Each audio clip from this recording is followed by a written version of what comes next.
Guys ಹೇಗಿದ್ದೀರಾ? 3 inch ಬಟ್ಟೆ ಇದ್ದರೆ ಸಾಕು, ಈ ರೀತಿ ಒಂದು ಕ್ಯೂಟ್ ಆಗಿರೋ ಹೇರ್ ಕ್ಲಿಪ್ಪನ್ನು ಮಾಡ್ಬೋದು.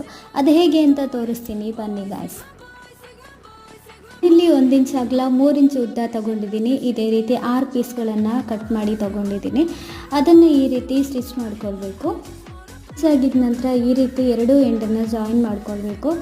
ನಂತರ ನಾನಲ್ಲಿ ಇದಕ್ಕೆ ಒಂದು ಪರ್ಲ್ಸನ್ನು ಅಟ್ಯಾಚ್ ಮಾಡ್ಕೊಳ್ತಾ ಇದ್ದೀನಿ. ನಿಮ್ಮ ಹತ್ರ ಪರ್ಲ್ಸ್ ಇಲ್ಲ ಅಂತಂದರೂ ಏನು ತೊಂದರೆ ಇಲ್ಲ, ಬಟ್ ಪರ್ಲ್ಸ್ ಇದ್ದರೆ ಇನ್ನೂ ಚೆನ್ನಾಗಿ ಕಾಣಿಸುತ್ತೆ. ಇದಕ್ಕೆ ನನ್ನ ಸೈಡಿಗೆ ರೈನ್ ಸ್ಟೋನ್ ಚೈನು ಹಾಗೆ ಪರ್ಲ್ಸನ್ನು ಯೂಸ್ ಮಾಡ್ಬೋದು. ಒಂದಕ್ಕೆ ಪರ್ಲ್ಸನ್ನು ಯೂಸ್ ಮಾಡಿದ್ದೀನಿ, ಇದಕ್ಕೆ ನಾನು ರೈನ್ ಸ್ಟೋನ್ ಚೈನನ್ನು ಹಾಕ್ಕೊಳ್ತಾ ಇದ್ದೀನಿ. ಹಾಗೆ ಫೈನಲ್ ರಿಸಲ್ಟ್ ಹೇಗಿದೆ ಅಂತ ಹೇಳೋದನ್ನು ಮರಿಬೇಡಿ.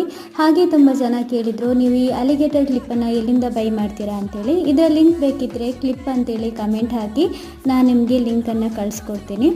ಫೈನಲ್ ರಿಸಲ್ಟ್ ಹೇಗಿದೆ ಅಂತ ಹೇಳೋಕ್ಕೆ ಮರಿಬೇಡಿ ಗಾಯ್ಸ್. ಇದೇ ರೀತಿ ಹೊಸ ವೀಡಿಯೋಸ್ ಜೊತೆ ಬರ್ತೀನಿ. ಹೀಗೆ ಸಪೋರ್ಟ್ ಮಾಡ್ತಾಯಿರಿ.